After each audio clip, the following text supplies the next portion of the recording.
Rachel Berkheimer was born on January 16, 1984 in Everett, Washington, which is a city that is located 25 miles north of Seattle and sits on the banks of the Puget Sound, which is a large inlet of the Pacific Ocean.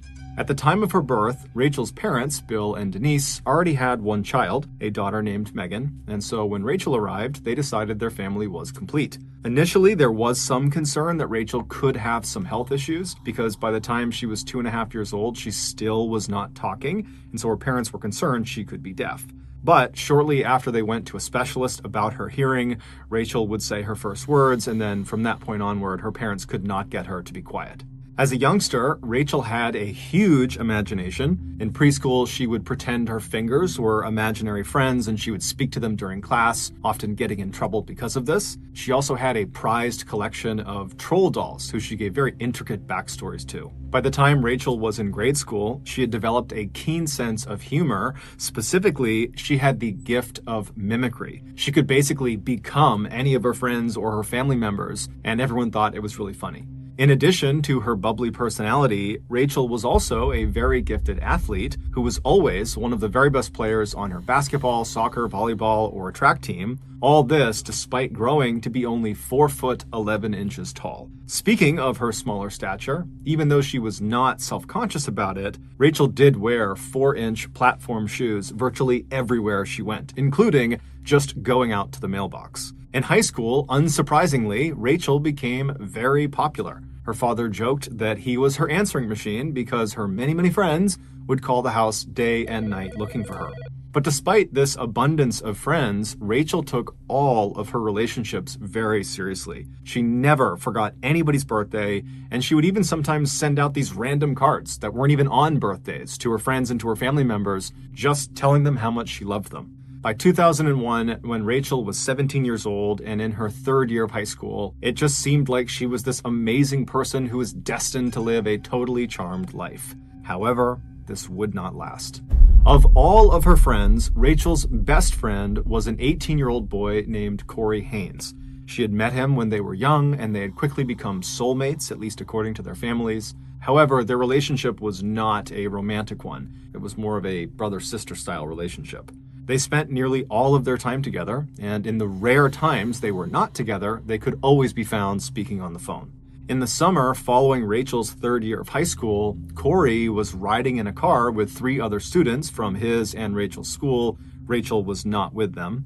And at some point, the driver of the vehicle lost control of it and started to flip off the road. And when it finally came to a stop 100 feet away from the road, Corey and one of the other student passengers, a 17-year-old named Levi Whiting, were both unfortunately deceased. When Rachel heard the news about this crash, she fell apart. Not only was Corey literally her best friend in the world, but she was also very close with Levi as well. And so over the rest of that awful summer, Rachel spent most of her time crying in her bedroom, looking at pictures of her and Corey and her and Levi. Her older sister, Megan, would say that Rachel was just beyond heartbroken. It was like all of the joy and happiness that normally characterized her was just gone. Finally, that summer did come to an end, and it was time for Rachel to return to Marysville-Pilchuck High School to begin her 4th and final year. Her family hoped that finally being around some other students again would help heal her and help her move on. But unbelievably, over the course of that school year, 4 more students, all of whom were friends with Rachel, would die. There was a suicide, there was a drowning, a hit and run, and an accidental shooting. It was like the school was cursed. By the second half of that school year, Rachel, like many other students at the school, had become deeply depressed. The trauma of losing so many people close to her had just crushed her spirit. When her grades, which were normally quite good, began to decline dramatically, her parents pulled her from the high school and enrolled her in an alternative high school. They also began sending her to grief counseling. But not long after joining this alternative high school did Rachel drop out, so she did not get her high school diploma. Her parents were not happy about this decision, but they did understand their child's life had been completely disrupted in a catastrophic way over the past year. I mean, the trauma she had experienced already as this young person was more than what most adults would experience in their entire lifetime. And so they honored their daughter's decision to drop out, and they just gave her some space to try to figure out what she wanted to do next. After dropping out of school in the spring of 2002, Rachel got a job at a local pizza and pasta shop in town, but after only a couple of months, she quit. She did pick up some hours babysitting that summer, but for the most part, she spent her time just sitting in her room, alone and sad. Then one day, her father looked at the family's phone bill and saw it was significantly higher than normal. When he reviewed all of the individual charges, he saw there was one that really stood out to him. There were dozens and dozens of collect calls that had been placed from an inmate at a correctional facility. When he confronted his daughter about these calls, she would tell him that yes, she was speaking to an inmate at a correctional facility, and his name was John Anderson. He was 20 years old. He went by Diggy, that was his nickname, and that she and Diggy were in this sort of new romantic relationship. She told her father that she had met Diggy a year earlier at a high school party.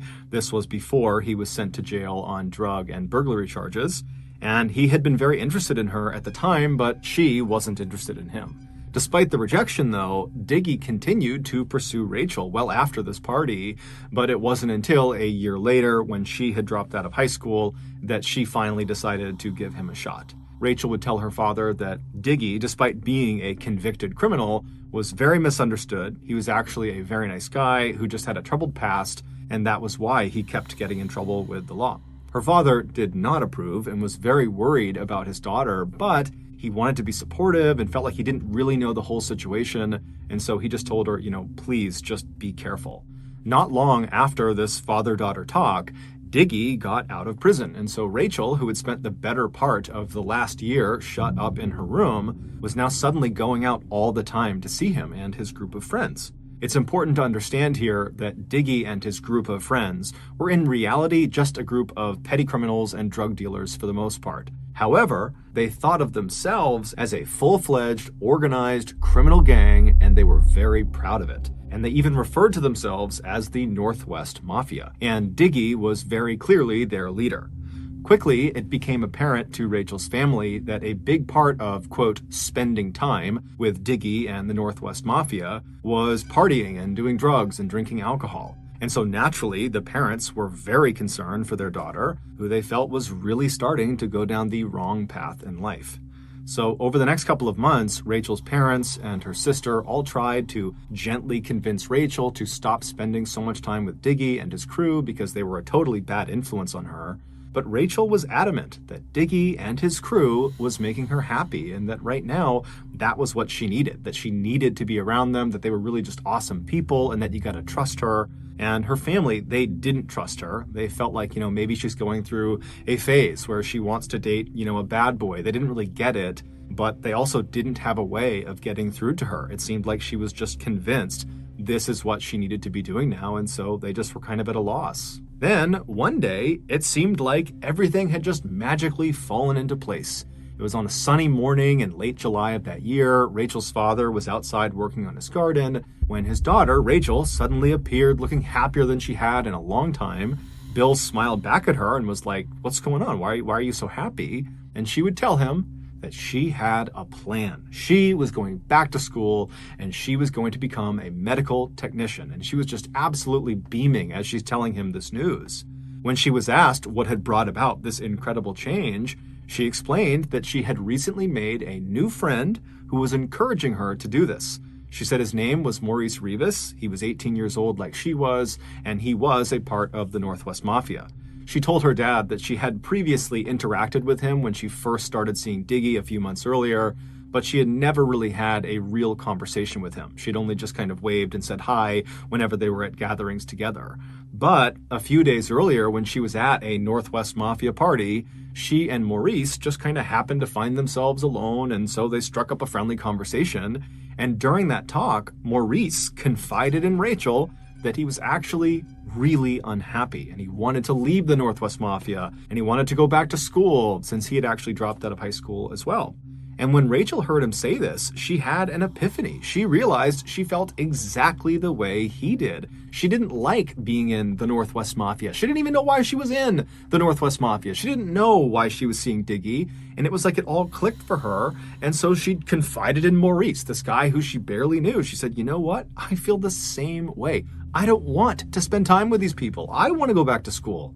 And so this random conversation they had at this party really immediately bonded them together. It was like they both had been harboring this deep, dark secret, but now only with each other, they could discuss it openly. And it was very liberating for them. And so by the end of this first real conversation they had, the pair had promised each other that they were going to get out of the Northwest Mafia. They were going to go back to school. They were going to clean up their acts. They were going to fix their lives. And they were going to do it together. They were going to support each other and have each other's back. Rachel would even joke with her father that they were already talking about when they went back to school that they would go to senior prom together, although she assured her dad that their relationship was totally platonic. This was not a romantic thing. Bill, her father, had no idea what to say. This was literally the best case scenario. It was the thing her family had been hoping for over these last several months, and it seemed like it was finally happening. And so he told Rachel he was so proud of her. He gave her a big hug and said, look, if you need anything, just let me know. And Rachel smiled and she gave him a hug back. And then she turned around and skipped back inside the house. And sure enough, over the next 2 months, Rachel did act very differently. She started very intentionally getting her life back together. She started spending more time at home with her family, and she started going to church with her mom, and she also began reconnecting with some of her older high school friends who had always been a positive influence on her. And so by September of that year, Rachel did seem like she was more or less back to her old happy self. Except there was one element of her life, of her old life, so to speak, that she was not able to shake. And that was her relationship with Diggy. She just could not end it.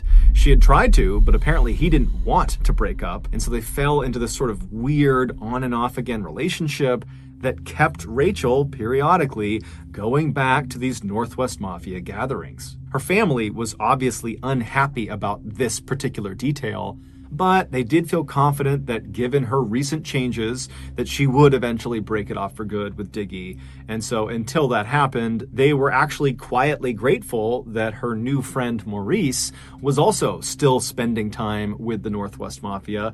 He too was kind of struggling to fully break contact with them.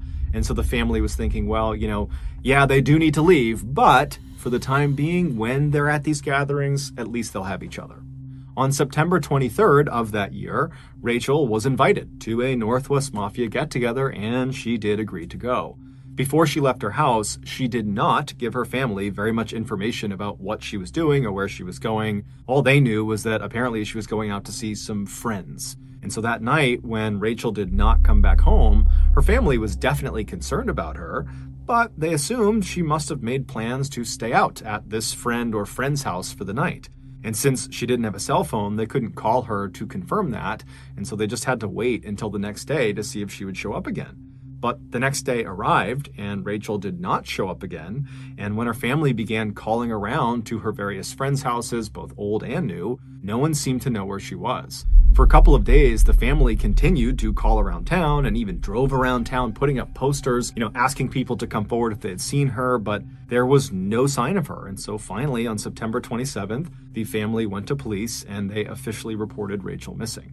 The police immediately jumped into action, sending out units to scour all corners of Everett, Washington, and the surrounding areas. They also began questioning virtually anyone who was even remotely affiliated with Rachel in hopes they might know something. But despite this really aggressive initial push by police, it led to nothing. Then, out of nowhere, someone very unexpected came forward and gave the police a huge tip. And this tip would ultimately lead police to discover the truly unbelievable story of what happened to Rachel. The following is that story. After leaving her house on the afternoon of September 23rd, the day she told her family she was going to see friends, Rachel made the short drive over to 16-year-old Nathan Lovelace's house. He was going to be the host for that evening's get-together with the Northwest Mafia. When she arrived, Nathan, along with Rachel's good friend Maurice and a 17-year-old named Matthew Durham, were sitting in the living room, and while they waited for more friends of theirs to arrive, Nathan's father suddenly came home. Apparently, he had gotten off work early, and so not wanting to hang out around the prying eyes of a parent, the trio decided it would be better if they just left and spent their night at someone else's house. And so they made their way over to Kevin Jihad's house. Kevin was a 32-year-old, and he owned his own place. When they arrived, they found Kevin, along with 22-year-olds John Whitaker and Jeffrey Barth, and 20-year-old Tony Williams, all sitting around in the living room, just kind of joking around. They're playing video games, they're drinking alcohol, and they're smoking marijuana. Rachel, along with Maurice, Nathan, and Matthew, just took up spots on the couch right near the entrance to the room, and before long, they were joking around and having a good time too. At 4 p.m., Rachel's on-again, off-again boyfriend, Diggy, stormed into Kevin's living room looking furious. Without warning, he punched two of the guys sitting nearest Rachel, and then he pulled out a gun and he began aiming it wildly around the room. And this instantly silenced the group because no one knew what he was on about. And Rachel, who's sitting right near the door, she does not want to be part of this, and she's thinking this has nothing to do with me, and so she decides she's going to get up and kind of slip out and let them deal with Diggy and whatever is going on in here. And so she stands up, trying to be as quiet and small as she can, and she begins edging towards the door. But in order to fully leave the living room and escape this situation, she would need to walk right past Diggy, who was standing in the doorway. And as she got closer to him, about to make that move out of the room, Diggy seemed to notice her, and he put his gun down, and he turned to face her, and then he turned his whole body, so he was squared up with Rachel, as if he was getting ready to fight her. And then Rachel just kind of tried to make herself as small and as timid as she possibly could, and she tried to just slip past him, but right as she did, Diggy reached out with his left hand, and he grabbed her scalp, he grabbed her hair, and then he wound up and he blasted her in the face with his right hand, and then with his left, he kind of chucked her back into the room she had just tried to escape from. And then the worst night of Rachel's life would begin. As soon as she hit the floor in that room, she tried to scramble back to her feet, but before she could, she was getting punched and kicked by Diggy and several other of her friends who had just been sitting in the room joking around with her, and then the others who were in the room who were not actively participating in beating her, which included Maurice Rivas. They sat there idly doing nothing while Rachel screamed for their help. When her screams got so loud, Diggy was concerned the neighbors would hear her. One of the idle onlookers in the room, 20-year-old Tony Williams, simply turned the music up to drown her screams out. After a few horrible, violent minutes, Diggy told the others to stop, at which point he reached down and he grabbed Rachel's hair again and dragged her out of the room, and then he dragged her across the kitchen floor and through a door that led into the garage. Once she was inside the garage, he jammed a dirty sock into her mouth and he covered her mouth over with duct tape, and then he bound her wrists and her body with rope, and then once he was certain she could neither make any noise or go anywhere, he pushed her over so she was laying on her side all bound up, and then he just left. He went back into the house and back into the living room with the others. What Rachel was not aware of was this entire night was a setup. Diggy was furious with her, most likely due to a combination of rage that she had tried to break up with him and just jealousy that she was now showing affection to other men in the group, such as Maurice and a few others. And so Diggy had ordered the other members of the Northwest Mafia to help put her in her place. It was unclear exactly what he meant by this, but all of the Mafia members knew this meant physically harming Rachel in some way, and they agreed to it. Originally, the plan had been to lure her to Nathan's house under the false pretenses of just a normal night hanging out with some friends, and then at some point, Nathan, Matthew, and her close friend Maurice would abduct her and bring her to Diggy for whatever else he had planned for her. But Nathan's dad had come home early before they could enact their plan, and so when that happened, Nathan had to sneak off and privately call Diggy and ask what to do next. And Diggy, who was totally frustrated by this, just said, you know what, bring her to Kevin's house and we will all deal with her when she gets here. So when Rachel sat down on the couch in Kevin's house next to Maurice and her other friends, who she thought she was just enjoying a fun night out with, in reality,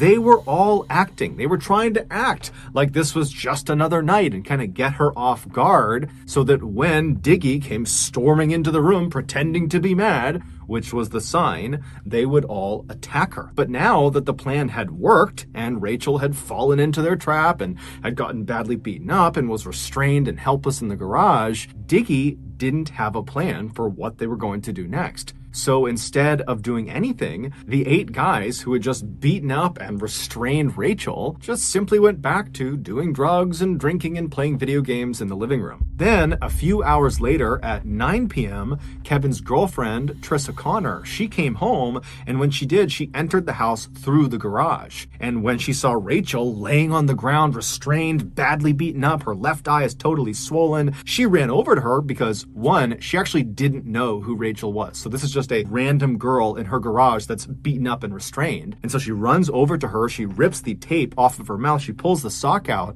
and right away, Rachel is pleading with her to let her go, she won't tell anyone, and Trissa is totally confused because she really has no clue what's going on. She was not a part of the plan to harm this girl, and so Trissa just instinctively runs into the house. She does not make any contact with the guys in the living room. She goes straight into the kitchen and she gets a knife, and then she runs back into the garage and she begins cutting through all of Rachel's restraints to free her. But before she could finish the job, Diggy apparently had heard the commotion of Trissa coming in and heard her running around the house. And so Diggy comes storming into the garage. He sees what Trissa is doing. He runs over and he grabs her hands and he physically stops her from freeing Rachel. And then he threatens Trissa that he's going to harm her if she lets Rachel go. And so Trissa, amazingly, at this point, despite clearly seeing something very bad is happening to this girl, instead of continuing to try to fight this and figure out what's going on and maybe try to help this girl, she just gets mad at Diggy and says, "I don't want this in my house. What are you doing?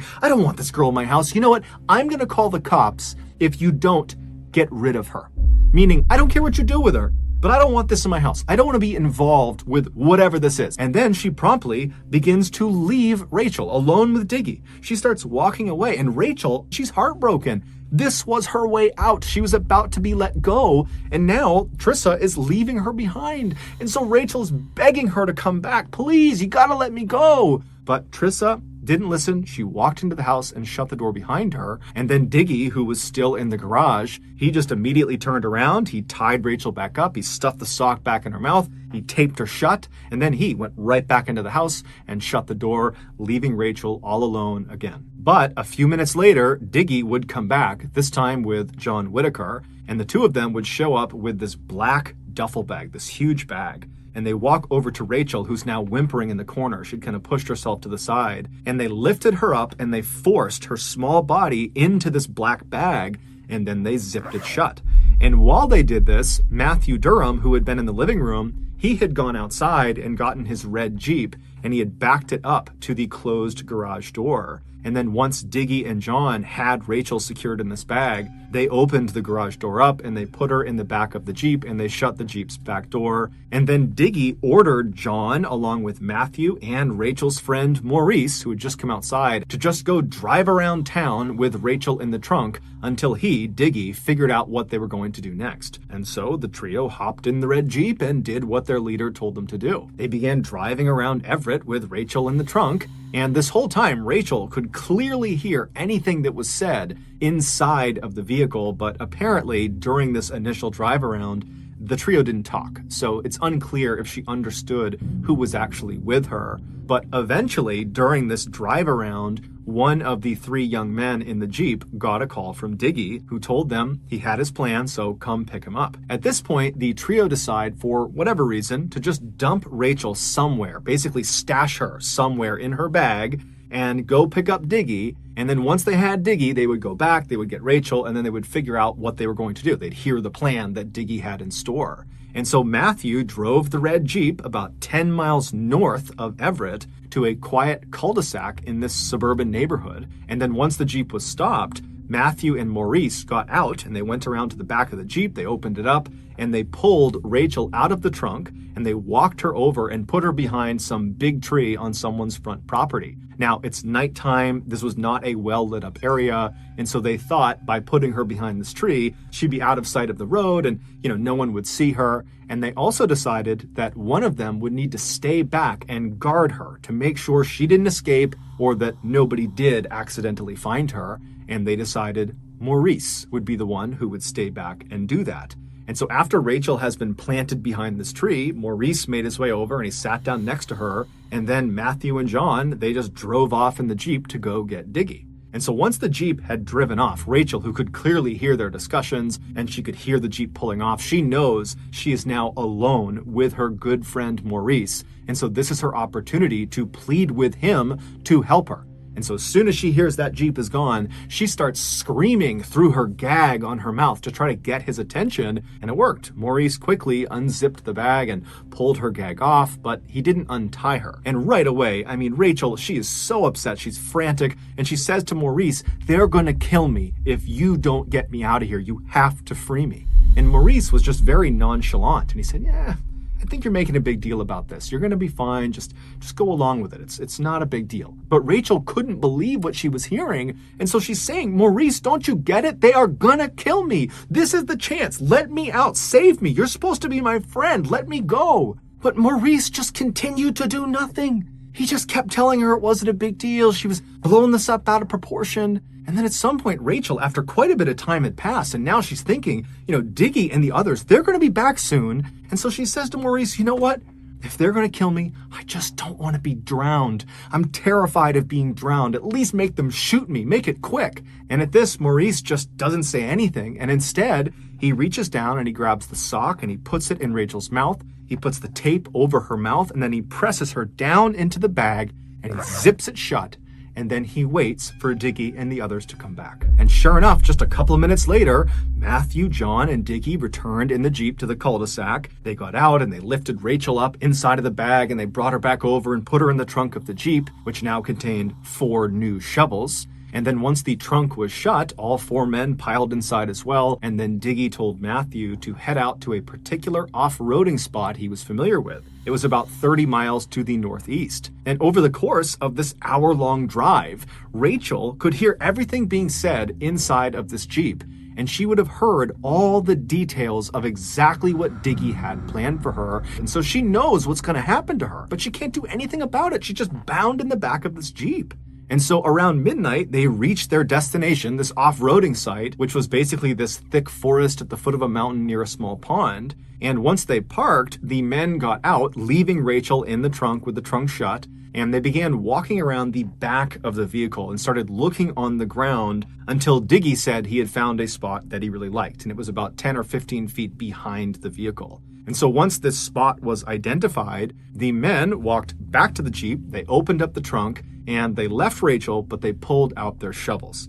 Diggy, John, and Matthew, they all took their shovels and walked to this designated spot on the ground, and they began digging, but Maurice didn't. He stayed back at the Jeep, standing right against the trunk with Rachel right behind him. So again, he has this opportunity where, in theory, he could help Rachel, but while she whimpered behind him and tried to get his attention and tried to get him to help her, he just ignored her and he pulled out a cigarette and he began smoking, and he also had a soda that he was drinking. And so he's just standing there doing nothing. And at some point, Diggy looks up and notices this, and he yells at Maurice to come help them, get your shovel and start digging. And so Maurice, reluctantly, puts his cigarette out, throws his soda can away, and then he grabbed the last remaining shovel, and then he walked away from Rachel and the Jeep over to this site, and he began to dig as well. For the next 30 minutes or so, Rachel, who's still in the trunk is open, she's still in the bag, she's forced to listen to the sound of these 4 people dig what sounds like a very sizable hole. And then when they finally stopped digging, she heard them chuck their shovels aside and start walking back over to her. And when they reached her, they unzipped the bag and they pulled her out and they sat her down on the back of this Jeep. So she's kind of sitting, looking in the direction of this dig site. And as they begin cutting off her restraints and removing the tape from her mouth, she gets a clear view of what they had been digging, and she knows immediately what it is. They were digging her grave. After all the restraints and everything was off of her, Diggy ordered John to start taking all of her clothes and jewelry off. Rachel knew at this point she was about to die. There was nothing she could do to stop it. She was outnumbered. She was in the middle of nowhere. She would have been overpowered. So she knows she's going to die. And so she had nothing to lose. And so when John grabbed her and tried to rip her clothes off, she fought back aggressively. And she looks at Diggy and she says, "At least allow me the dignity of removing my clothes and jewelry myself." And so Diggy looks at her and he says, "Fine." And so all of the men back up. And then Rachel, in front of these 4 people who earlier that day she would have considered her friends, she began taking all of her clothes off. And then after she had removed all of her clothes and all of her jewelry, she left one ring on her hand. And she clutched it with her other hand. And she looked at Diggy and said, "Can I please just keep this one?" The ring she was holding on to was a ring that her good friend Corey Haynes had given her right before he was killed in that car accident. And Diggy just says, "No." And he reaches out and he literally pulls it off of her hand. And so standing there completely naked and alone and terrified, Rachel was then ordered by Diggy to start walking towards the grave. And so Rachel, with as much grace as she could muster, stood up straight, took a deep breath, and began walking. And then she finally reached the edge of the grave, at which point Diggy told her to walk down inside. And so Rachel very carefully turned around and lowered herself down into the grave. And then she stood up in the middle of the grave with her back to her attackers, at which point Diggy said, "Get on your knees." And so she did this, and as soon as she was down on her knees, she looked skyward and she pressed her hands together and put them right up against her chest, and she began praying. And as she's looking upward towards the sky, Diggy laughs at her and says, "Don't worry, you'll be up there soon." And then Diggy pulled his gun out, he aimed it at her back, and he began firing the gun. And he shot several times into the back of her head, into her back, and then his gun jammed, at which point he cleared the jam, he reloaded his gun, and then fired even more shots into her body. And then he put his gun away, and he, along with the other 3 men who had just witnessed this and participated in this, used their shovels to fill the hole back in, covering her up. Once she was buried, the men rounded up all of her things, along with the shovels and the murder weapon, and they chucked it into the nearby pond. Diggy made sure to crush the ring Rachel had said was so important to her before he threw it into the water. Then the men climbed back into the red Jeep and they drove back to Everett. And on the ride, Diggy would tell them that if they told anyone about what they had just done, he would kill them too. But just a few days later, after Rachel had been reported missing, the mother of Jeffrey Barth. Jeffrey was someone who had been at Kevin Jihad's house on the night Rachel was abducted, and he also played a role in her capture. His mother, Jeffrey Barth's mother, behind his back, went to police and told them that she thought her son knew something about Rachel's disappearance. And so the police, they rushed to Jeffrey and they interviewed him, and he would quickly say, "Oh, I don't know anything, but you should talk to Matthew Durham." Matthew, if you remember, was the driver the night Rachel was killed. He also helped dig her grave and he witnessed her murder. And when police spoke to Matthew, at first he refused to speak and tried to act tough, but when the police ratcheted up the pressure, he cracked and he told them everything, including where to find Rachel's body. And as soon as it became clear the police had Rachel's body, every other member of the Northwest Mafia who had been involved in Rachel's murder rushed to speak with the police because they were all trying to save themselves by blaming the other people in the group. And so that is why we have such a clear picture of exactly what happened to Rachel in her final moments, because those responsible told the police everything. During their trials, all 8 of the accused Northwest Mafia members were smug and did not take responsibility for their actions. But the worst of all of them by far was Diggy. During his trial, he smiled, and he even repeatedly turned around to look at Rachel's family so he could laugh at them and wink at them. Ultimately, all 8 of the accused were found guilty of various charges ranging from rendering criminal assistance all the way up to first-degree murder. 16-year-old Nathan Lovelace, whose home was supposed to be the site of the kidnapping, was sentenced to 116 days in jail. 20-year-old Tony Williams, who turned the volume of the music up to drown out Rachel's screams, and who also got the duct tape for Diggy when he was restraining Rachel in the garage, he received slightly more than 9 years in prison. 22-year-old Jeffrey Barth, who played a large role in subduing and kidnapping Rachel, and whose mother had gone to police and tipped them off about what had happened, he received 10 years in prison. 18-year-old Maurice Rivas, who was Rachel's closest friend in the group and who had pledged to support her and have her back as they got their lives together, He was sentenced to nearly 26 years in prison for assisting in Rachel's abduction and helping dig her grave. 17-year-old Matthew Durham, who drove the Jeep that carried Rachel to her death and who also helped dig Rachel's grave, he received 26 years in prison. 32-year-old Kevin Jihad, who was determined to have masterminded the finer details of the abduction and the murder, he was sentenced to nearly 37 years in prison. 22-year-old John Whitaker was sentenced to life in prison for being directly involved in the entire abduction and murder process. And 20-year-old John Diggy Anderson, the leader of the Northwest Mafia and Rachel's ex-boyfriend, he was also sentenced to life in prison for his role in her murder. Throughout Rachel's horrible ordeal, there were many people who could have stepped in and stopped what was happening to her, most notably Trissa Connor, who was Kevin Jihad's girlfriend and who found Rachel tied up in the garage, and Maurice Rivas, who was alone with Rachel in that cul-de-sac and could have easily freed her, but didn't. As a result of these heart-wrenching details, Rachel's family and their legal team worked very hard to pass a bill called SHB 1236. This bill makes it a criminal offense in America if you do not summon assistance for a person that has suffered substantial bodily harm. They are hoping this will save at least one person from suffering unnecessarily. Today, the Berkheimer family is still grieving the loss of their Rachel. However, her father, Bill, takes solace in a particular photograph the police showed him. After Rachel's gravesite was discovered and her body was removed from it, the police took a photo of the grave itself. And in this photo, you can see an imprint in the soil of Rachel's hands where she fell after she was shot. And it looks like her hands were pressed together near her chest, meaning she was likely praying in her final moments on Earth. And Bill likes to believe that means she was at peace when she finally died. In 2007, Barbara Bullock was a 55-year-old, fit, happy, healthy woman living in Montana with her husband of 14 years. In July of that year, her husband's cousin named Donna and Donna's boyfriend named Jim Rawmaker came to stay with them for a couple of days. On the evening of the 17th, Barbara offered to take the couple hiking with her the following morning at her favorite hiking spot, which was this totally unspoiled wilderness area on the border of Idaho.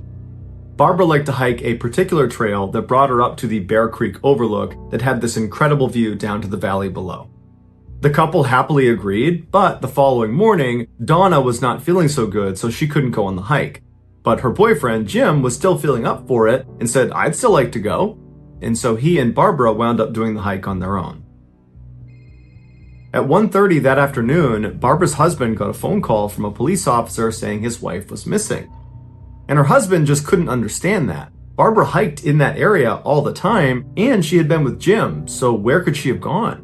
But the police officer didn't have a great answer, and he just told him, "You should come down here and hear Jim's explanation about what happened." When Barbara's husband arrived at the park, he rolled right up next to the officer and Jim. He got out, and Jim, who was in total shock, began to explain what happened. He and Barbara had made it up the trail successfully to the Bear Creek overlook. They'd stayed up there for about 30 minutes. They had a picnic, and they were enjoying the scenery. And then at the end of it, they packed up, and Barbara began walking down the very well-marked trail, and she was about 20 feet ahead of him when he decided to turn around and take one more look at the beautiful view. And he said he was looking at the view for about 40 seconds before he turned back around and Barbara was gone. And he hadn't heard her call out for help. He hadn't heard her fall. There was no sound of other people. There was no sound of other animals. There was no sound of any struggle whatsoever. It was just complete eerie silence. And as he took a few steps down the trail, he said he started looking around, expecting to just see her behind a tree or something, but she was nowhere. And as he walked, he noticed that the ground underneath every step made a lot of noise because there was lots of loose rocks and shale all over the ground. And so he stopped and he's listening really intently to see if he can hear where Barbara's gone, but he doesn't hear anything. And he's thinking, how could she have gotten away from me without me hearing the sound of her footsteps? And then he also began looking around and realized the area they were in, this trail, it was well trafficked. And so it was not very densely forested. You could actually see a pretty good distance in all directions because there was enough space between the trees. And so he's looking around thinking there's almost nowhere to hide. And so Jim started to feel scared and just began walking down the trail, expecting to run into her at any moment, but he didn't. And he kept turning around and looking behind trees and rocks. And he's thinking, this is impossible. I should have seen her. I should see her now. Where could she have possibly gone? And so he made his way all the way down the trail, the whole time turning around and looking for her and yelling for her, but never getting any feedback from her. And he got all the way to the parking lot and he saw her car was still parked in the parking lot. And he's looking around the parking lot, she's not out there. And he noticed a crew was working in the road. And he went up to them and he asked if they had seen her or anybody come out of that trail. And they said no. And so Jim's starting to panic. He ran right back up the trail, all the way back up to the Bear Creek overlook, hoping that along the way he would see some indication of where she went. But again, there was nothing on the trail. He gets up to the overlook, he's looking around, he's yelling for her, nothing. And so he ran right back down again and he contacted authorities.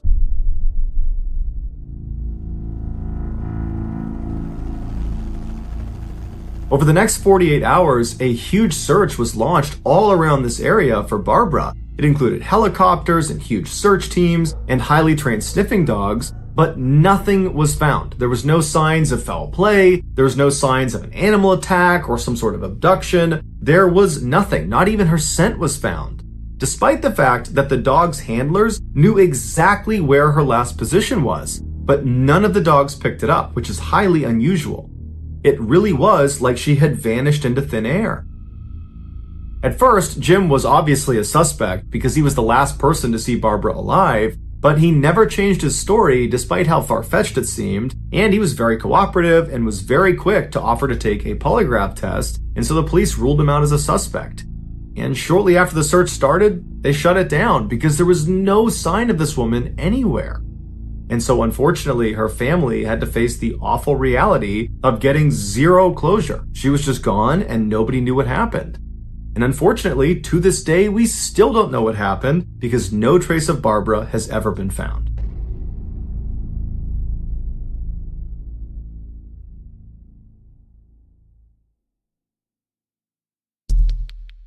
Our next story is called One Sock.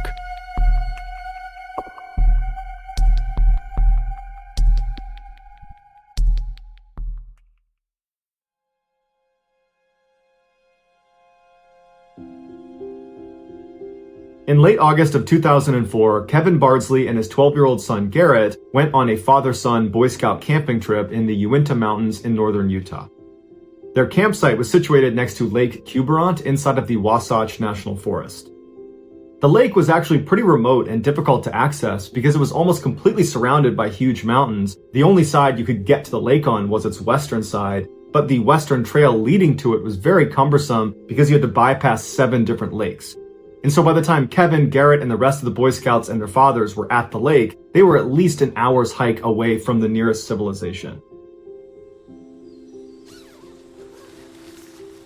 Early in the morning on August 20th, Kevin and Garrett woke up, they hopped out of their tents. None of the other campers had woken up yet, and so they decided they would head down to the lake to get some early fishing in. And so they got their gear and they began walking down the very well-defined 150-meter long trail down to the lake. As they get there, the sun's coming up over the mountains and they're really excited about their day of fishing. And so as Kevin is preparing a fishing rod for Garrett, Garrett was jumping around on different stones that were poking out of the water. And at some point he tripped and he fell into the water, soaking his shoes and his pants. And so he hopped out of the water and he's kind of laughing at himself. And he told his dad that he didn't care, he'd fish with wet feet and wet pants and he would change them later. And so Kevin laughed and handed his son his fishing rod, and then the two of them began to fish. After a while, when they hadn't caught anything, Garrett said to his dad that, "You know what, Dad, this is actually pretty uncomfortable. I'm gonna go change my pants and my socks." And so Kevin said, "No problem, I'll be here with our gear. I'll see you when you get back." And so Garrett stands up and he starts walking back up the well-defined 150-meter trail back up towards the campsite. And Kevin actually turned around and watched his son disappear into the trees, but he heard the sound of other campers at the campsite and so knew his son wouldn't be alone. For the next couple of minutes, Kevin kept fishing, but periodically would look over his shoulder, expecting to see Garrett come out of the woods again, but he didn't. And after about 20 minutes, Kevin was a little bit concerned, so he picked up his fishing gear and began walking back up the trail towards the camp. When he got there, he saw other Boy Scouts and their fathers just getting up and having a bite to eat, and he's scanning around the campsite and he doesn't see Garrett. And so he goes over to Garrett's tent and he opens it up and Garrett's not in there, and there's no sign that he's removed any of his wet clothing in there. And so Kevin turns around and he asks one of the fathers, "Hey, have you seen Garrett? He was supposed to be up here a minute ago." And the father said, "No, I haven't seen him." And so Kevin's starting to panic and he yells out to the group, "Hey, has anyone seen my son? Do you guys know where Garrett went? He was supposed to be up here." And no one knew where he was. They said, "No, we haven't seen him." And so horrified, Kevin drops all of his gear and starts running back towards the lake, screaming for his son. And the other campers instinctively know what's going on. And so they chase after him, yelling for Garrett.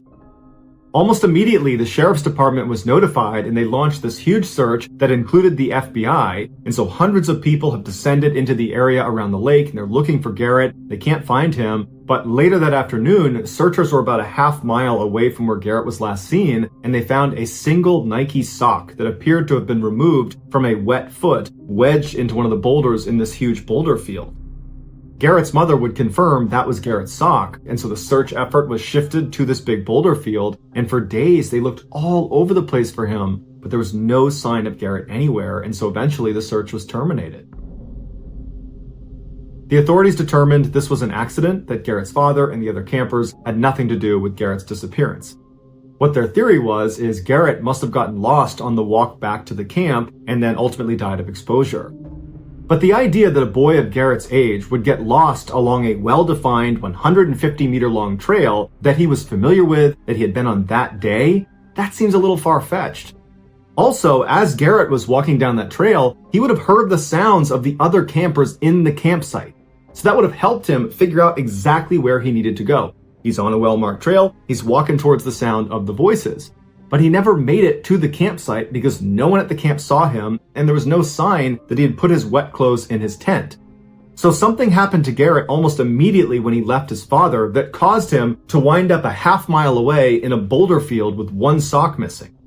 It screams abduction case. But remember, this campsite was over an hour's hike away from the nearest civilization, and they know this group of Boy Scouts and their fathers were the only ones in the area that day. It is possible that an animal could have taken Garrett, like a mountain lion, but there would have been signs of a struggle and they didn't find any on the trail or anywhere nearby, and you would figure if he was getting dragged off by a big predator, he would have yelled out for help, but he didn't. He just left his dad, it was total silence, and then he vanished. And all we have is his one sock.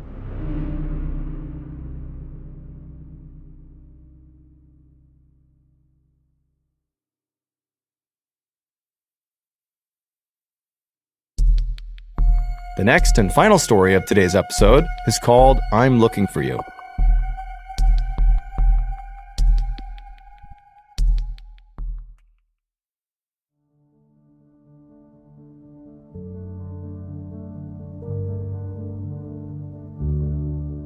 At 5 a.m. on September 30th, 2008, a 61-year-old man named Xian Tie-xiong finished getting dressed inside of the bedroom that he shared with his wife in the city of Beijing, China. After he finished getting dressed, Xian reached down and scooped up his backpack off the floor that was already packed, and then he carefully walked around his bed, trying to be as quiet as possible, and then as quietly as he could, he kind of tiptoed around the bed to his wife's side to give her a kiss goodbye. Xian was going to be heading out to a local mountain that day for a day hike. And so Xian, he gets next to his wife and he bends down to kiss her, and right as he does that, he accidentally wakes her up. And so his wife opens her eyes and she looks up at him, and Xian just says, I love you. He gives her a kiss and he tells her, hey, I'll be back tonight before midnight. And so his wife, she kind of groggily said, okay, and she grabbed his hand and squeezed it, and she told him that she loved him, and then she fell back asleep, and moments later, Xian had left the bedroom and walked out the front door. Xian's home was only a couple of blocks away from the train station, and since he needed to ride a train and then also a bus to get to this local mountain that was about an hour-and-a-half journey away, the train station was his first stop. And so Xian, as he walked towards the station, he was all smiles. He was really excited about this day. So Zhen was retired, but he had spent his whole life teaching geography at Beijing No. 5 Middle School, and he was a very passionate teacher. But the thing he was most passionate about, that he routinely really pushed on his students, in some ways more than geography, was his love of nature. In fact, Xian loved nature so much that when he was not teaching, he basically spent all of his off time out in nature going for hikes. That was his thing.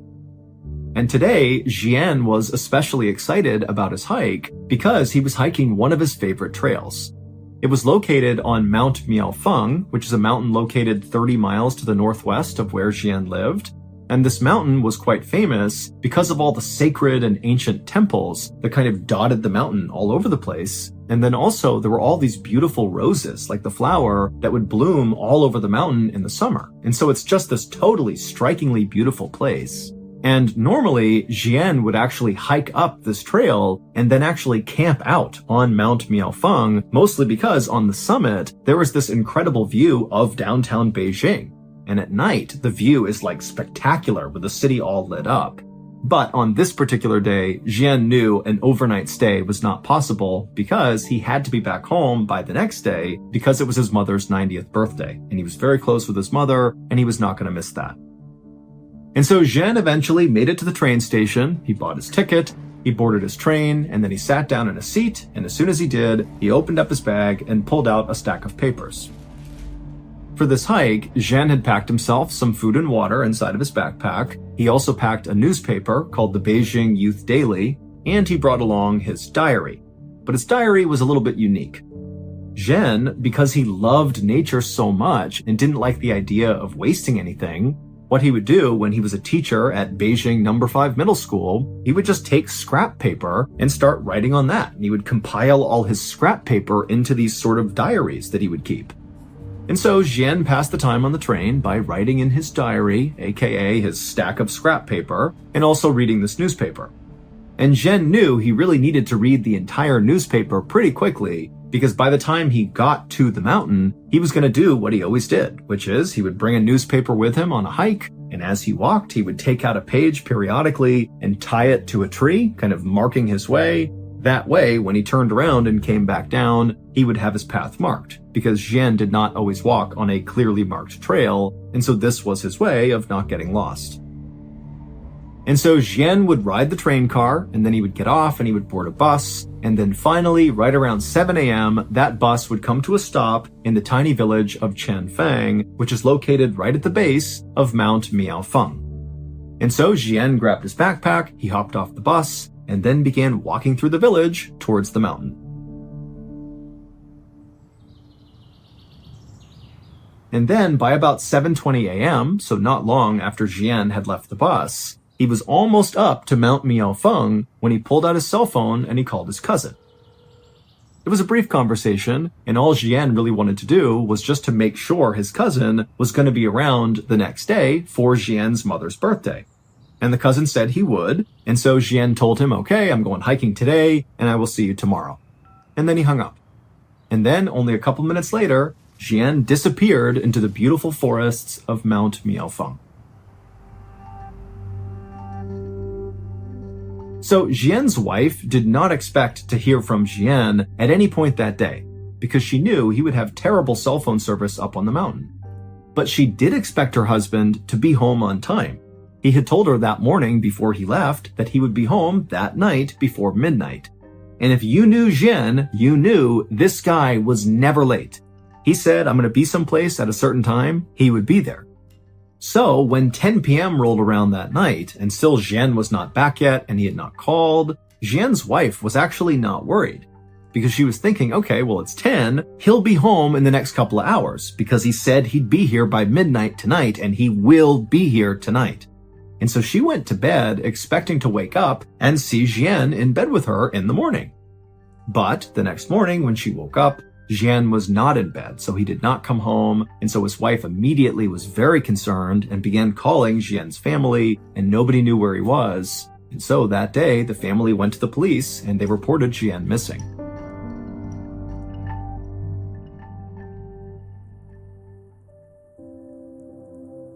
The local police immediately organized a search for Jian. However, they knew this was going to be a very challenging search.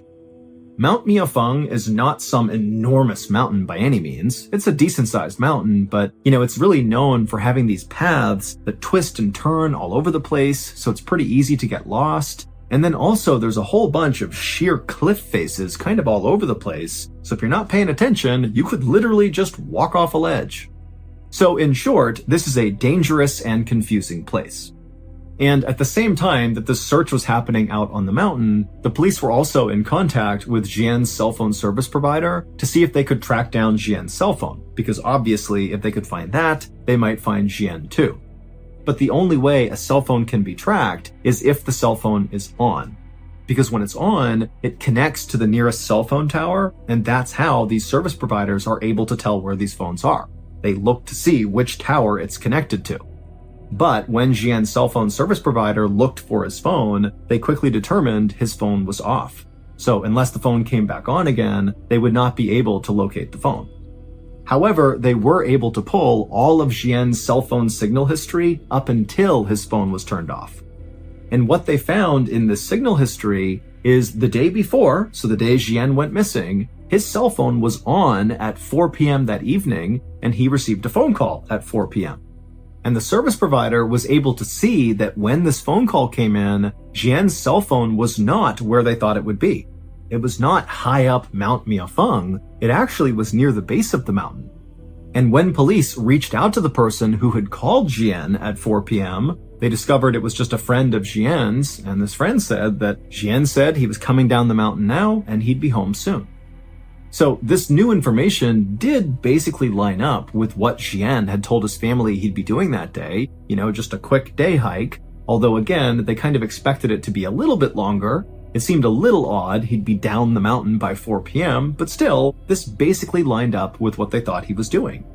However, this new information did not help explain what happened to Jian. Like, why was he missing?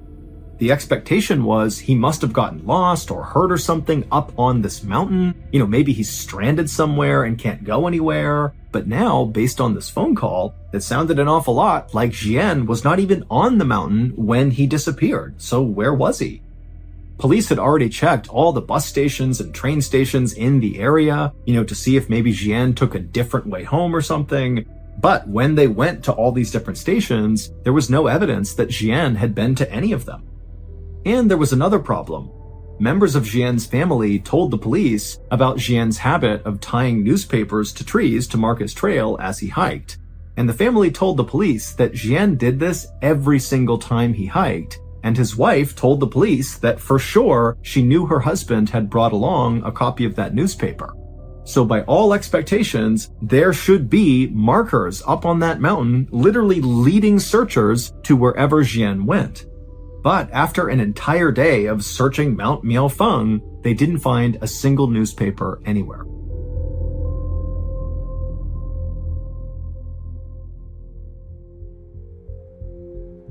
For the next several days, this big search for Jian continued, but nothing was found. That is, until October 7th, so 1 week after Jian had vanished. On that day, Jian's cell phone service provider noticed that Jian's cell phone had suddenly turned back on. And the phone was not on or near Mount Miaofeng. Instead, it was located 36 miles away from the mountain at a train station called Beijing West Railway Station. Now, the cell phone was only on for a couple of seconds, but it was on long enough for the provider to confirm that it really was in that location. And so the police immediately dispatched a team to go to Beijing West Railway Station and see if they could find Jian. But when they got there, Jian was not there, his phone was not there. They looked at all the security footage, there was no sign of Jian. They searched the surrounding areas, nothing. And on this day, at basically the same time that police are at this railway station trying to make sense of, what's going on with the cell phone, a villager from Chanfang village, which is that little village that sits at the base of Mount Miaofeng, came forward with a very strange story. He said on the day that Jian disappeared, this villager was at his little shop. He sold walnuts to hikers that were making their way towards Mount Miaofeng. It was basically like snacks for the hike. And he sees this guy walking up through the village towards the mountain, and he looked exactly like Jian, because now Jian's face was on the news and this villager had seen it, and so he felt like he had seen Jian. And so this villager said, this guy who looked exactly like Jian, he walked up and actually stopped at this villager's shop to buy some walnuts.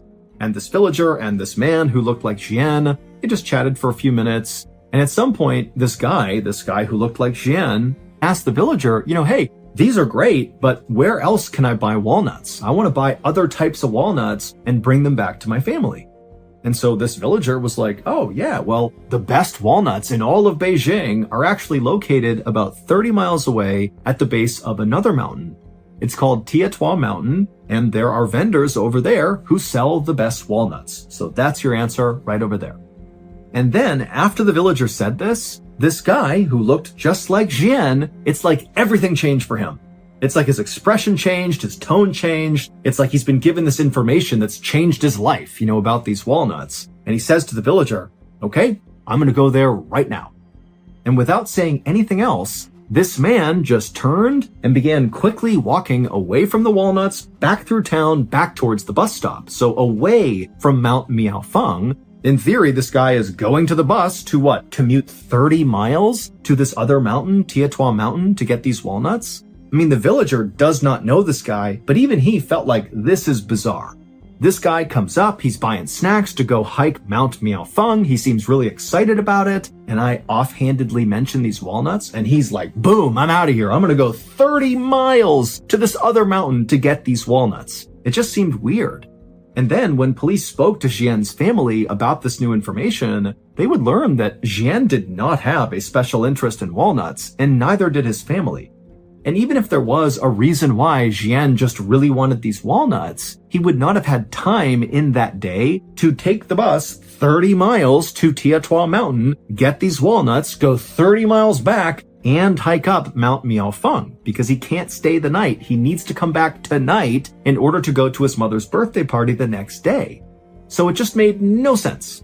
But this walnut thing was basically the only lead police really had because everything else was a dead end. And so they decided to shift their search area from Mount Miaofeng to Tietua Mountain.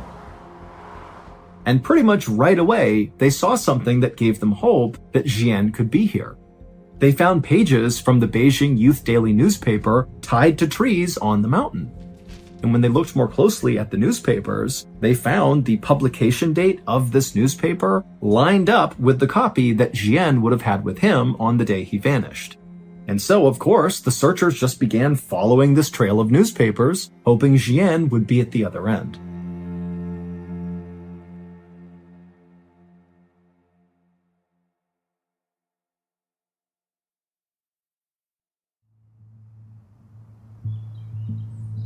For 2 days, searchers very diligently followed this trail up the mountain. It kind of wound around, and they went pretty slowly because as they're moving, they're constantly checking everything around. They don't want to miss any clues. But finally, after 2 days of following this trail, they eventually found something. The newspapers led them to a campsite. Now, the campsite was abandoned, but there was a bed of hay, there was some used water bottles, and some toilet paper. And so just from the looks of it, this campsite looked relatively active, like somebody had been staying here recently for at least a day or two. And so it seemed pretty likely, based on everything else, that this was Jian's campsite. And pretty quickly, after searching the campsite, they found something that virtually guaranteed that this was his campsite. Authorities found this plastic bag that was sitting next to the bed, and inside of the bag was a piece of scrap paper from Beijing No. 5 Middle School. And on this scrap paper was a note. And the note said Jian had indeed hiked up Tietua Mountain on September 30th. This would have been the day that he left, so the day he disappeared. And then on his way down, he said he got lost and was forced to spend the night out here. And so that explained the campsite.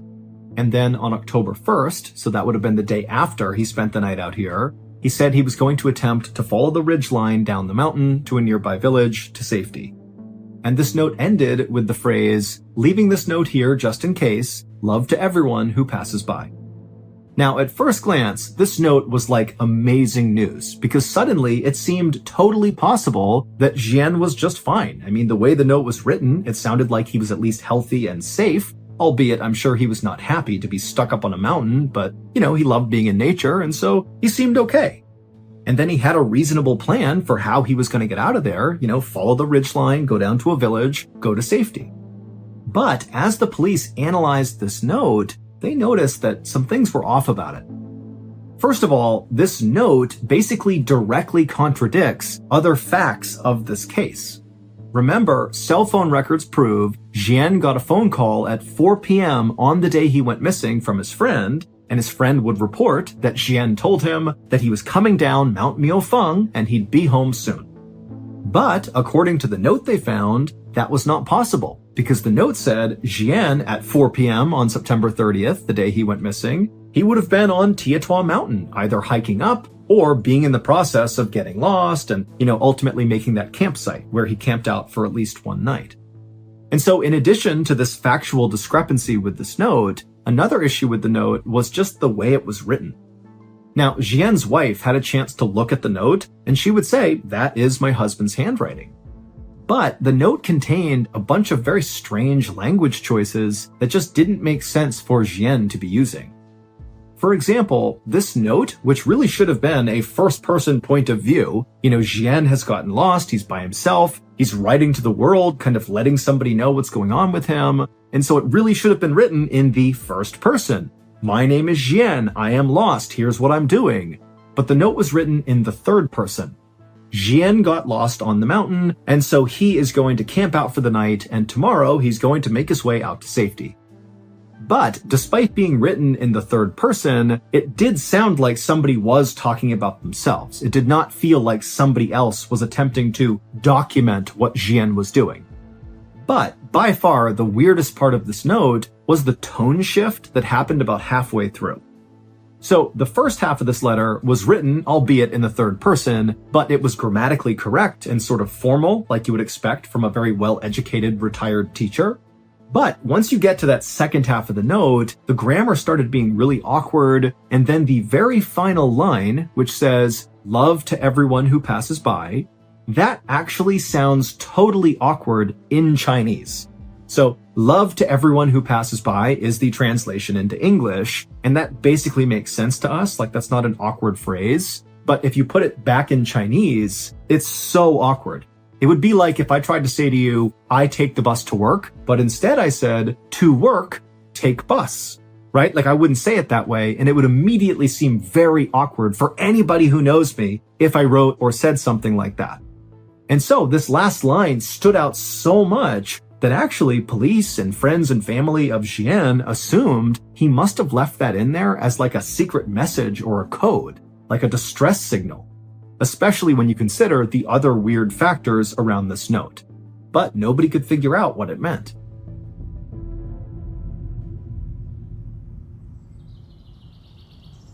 The day after this note was discovered, a searcher was up in the vicinity of Jian's campsite on Tietua Mountain, and they were walking around, kind of retracing their footsteps, looking for new places to search, when they turned a corner, and up ahead they noticed there was this tree kind of hanging out over this rocky cliff.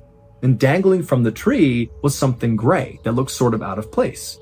And so the searcher, sensing this could be a clue of Jian's whereabouts, he yelled out for other searchers in the area that he had found something, and then he took off running towards this thing to see what it was. And when he got up to the tree, he looked up and he saw it was a pair of sweatpants that had clearly been intentionally tied to this branch in the tree.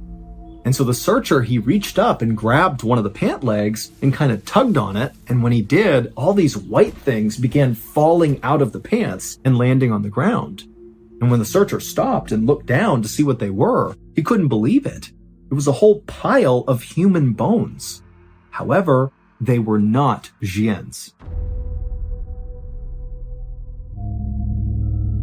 In fact, nobody ever figured out who these bones belonged to or why they were stuffed inside of pants and tied to a tree on this mountain. But the discovery of these bones would open up a whole new mystery, because after these bones were found, all the searchers came over and basically just began combing the area near these bones, and the police began uncovering body after body after body. They found 2 more sets of human bones stuffed into pants and tied to trees, and they found the other bodies at the foot of a cliff, and also inside of this well and inside of this cave. And so in total, authorities found 10 sets of human remains in the vicinity near Jian's campsite, but none of the human remains belonged to Jian.